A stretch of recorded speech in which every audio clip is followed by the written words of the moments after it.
ရွာပြင်ကနေပြောင်းရတဲ့ပြတဲဆောင်ပြီးတော့ရွာထဲဝင်လာတဲ့ချိန်မှာဝါပလွယ်ဒီမုတ်ပြေကတဲ့အကဖြစ်ပါတယ်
Academy အဖွဲ့ထားတဲ့ကျောင်းသူကျောင်းသားများဖြစ်ပါတယ်။အဲဒီကစပါ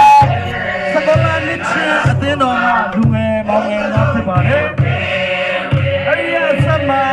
ကျောင်းစွန်ရွာမဖြစ်ပါတယ်။အဲဒီကစပါအခါကနေကျောင်းသူကျောင်းသားများဖြစ်ပါတယ်။အဲဒီကစပါ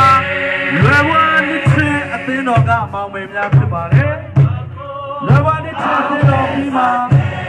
အာစီရူမန်ကတည်းကမြို့မှာအာစီအောင်မယ်လေးများဖြစ်ပါတယ်။အဲဒီရစမှာမြို့မှာ PhD အကြီးချက်စာလူငယ်အောင်မယ်များဖြစ်ပါတယ်။ဒီဘက်ရစမှာတော့လေလူလူငယ်လေးများဖြစ်ပါတယ်။ကျွန်တော်တို့ဘာသာရှိဘက်ရအစုံဆုံးဘက်မှာတော့လာကျန်ဖြစ်ပါတယ်။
สกอลลัมตีหุ่มปอปีขังเราแต่เฮ้ยมาจังให้ไทยจ่าใจนะหันจะมีนะอารามจะลายตะกุยเฮ้ย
ยินจิมุงไปเดนายินมาเดไอ้ลาเดนาเดโกองค์พระเนยินมังเดงอลามดิงินานันกายโบเราลามาไม่อยากไปปั้นรีแลนด์ดูบอลแล้วจะจะค่อยมาไหมก็น่าจะทุ่มบอลขึ้นแบบพวกรุ่นเงี้ยเนี่ยก็เจ๊ง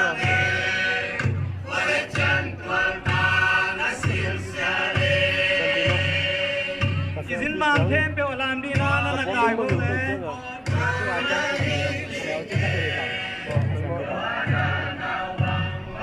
นี่ผมเดี๋ยวมาลองได้ก็ลองจัดก็ขุดขำ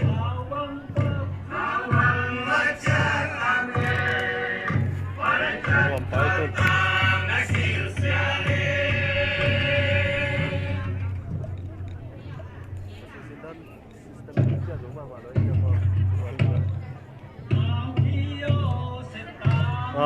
dâu nghĩ là dâu du lôm nà mất rồi tòa lại tắc na Chin State mất đó Chin State mà cái bị thế mà nó là bắt tay na anh ấy lại tắc cái gì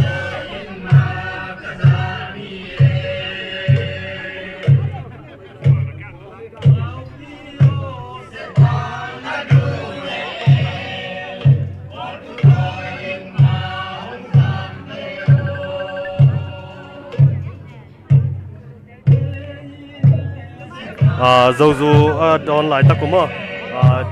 Chin State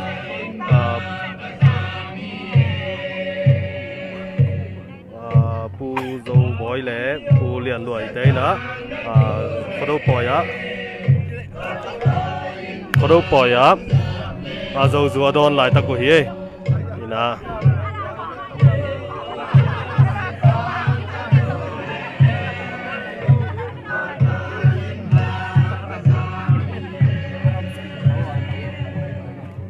ยินมังเทงนั่นนามปีพวกบอย